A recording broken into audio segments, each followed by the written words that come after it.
Thank you.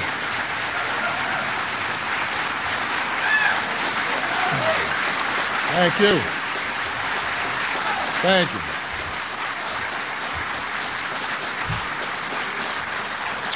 Together, working together, we're going to make sure that that the first Americans, along with all Americans, get the opportunities they deserve. So with that, if I'm not mistaken, I am in a position now to start signing this memorandum, and then we're going to do a little Q&A. So get everything set up. How many pens do you want me to use? 8 pens. I don't know who's getting the pens, but...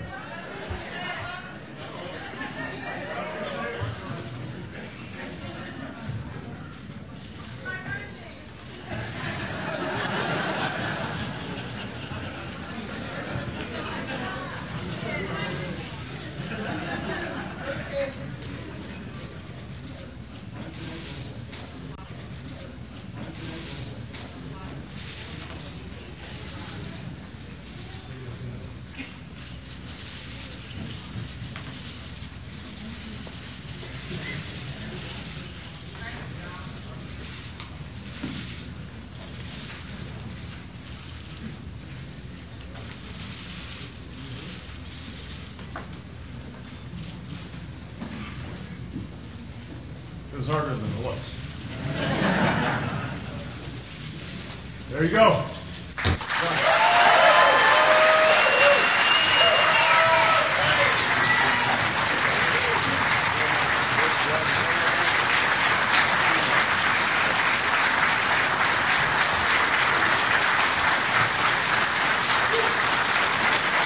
Thank you.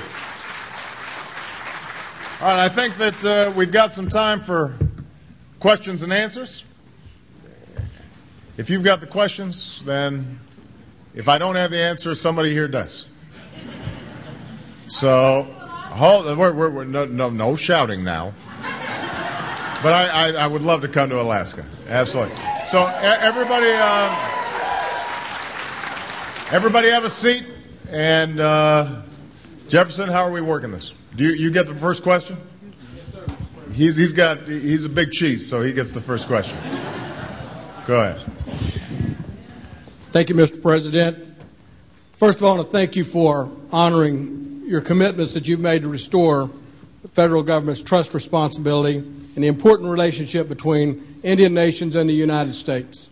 We've seen you honor your commitments in the appointments you've made to the many Native American people serving in your administration. We certainly appreciate that. We've also seen improvements in the budgets for Indian programs, and we're certainly appreciative of that. As the President of the National Congress of American Indians, I've been asked to make our requests on the fundamental issues. Tribes across the country strongly support the creation of the executive order you just mentioned, and we're certainly proud of that. Reaffirming the inherent sovereign status of our nations and renewing the pledge to honor the treaties and to trust responsibility. We particularly hope for the establishment of real mechanisms for accountability, not only for this administration, but to set a path for the future.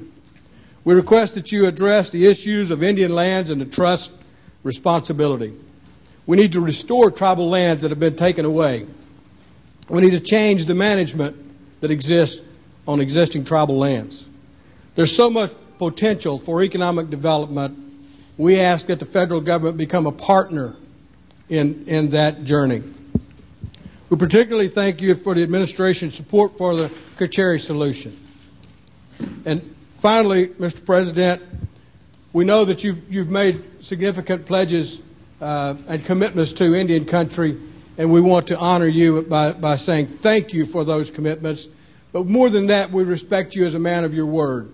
You've restored hope to the Indian communities, and we want to thank you for restoring that, not only just by your words, but by your actions. Thank you again, Mr. President. I appreciate that. Thank you. Thank you very much. Thank you very much. Okay, who's next? There are mics in there, so please introduce yourself, by the way. Good morning, Mr. President. President Obama, I am the Vice President of the Navajo Nation. I got one small question to you.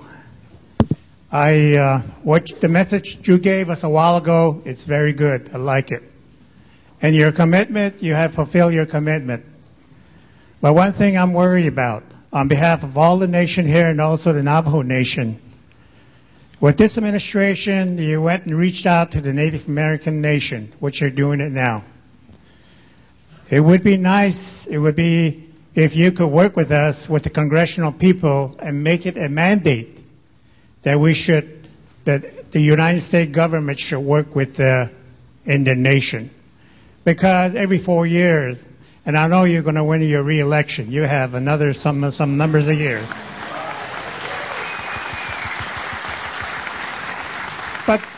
But the thing I'm worried about is the term. And what happens with all the plans that we're going to be putting together with your administration, our administration. I supported you, and Navajo Nation did. What happened, all of that? I really don't want to stand here and complain about we've been lied to again.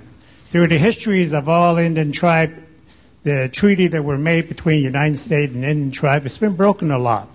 How can we make it so solid that it stays there, no matter what administration comes in? And I think we need to work on that, sir. Well, I appreciate that. Look, obviously the executive branch's job is to implement law. Now, a lot of these treaties, a lot of these consultations are embedded in law, and we've got to make sure that they're implemented. So for the next 8 years, next 4 years at least, let me not jump again.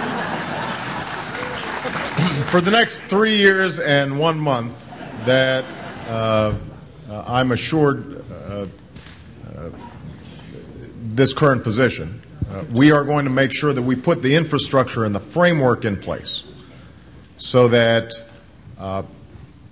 a new dynamic, a new set of relationships have been established.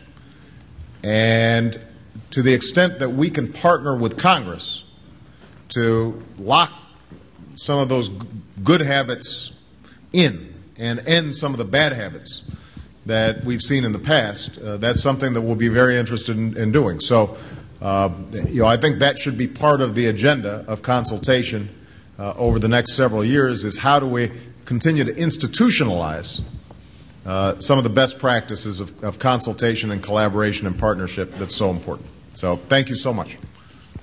All right. I want to make sure that some folks in the back are there any other microphones here? Is this the only one? Okay, because I'm going to go ahead and call on this gentleman, but I don't want everybody just in the front seat to get a question. So go ahead. Thank you, Mr. President. And thank you for fulfilling your commitment to meet with the tribes in the very first year of your administration. We really appreciate it. My name is Bill Martin. I'm president of the Tlingit and Haida Indian Tribes of Alaska, but today I represent all the Native peoples of Alaska. I present to you our request for assistance.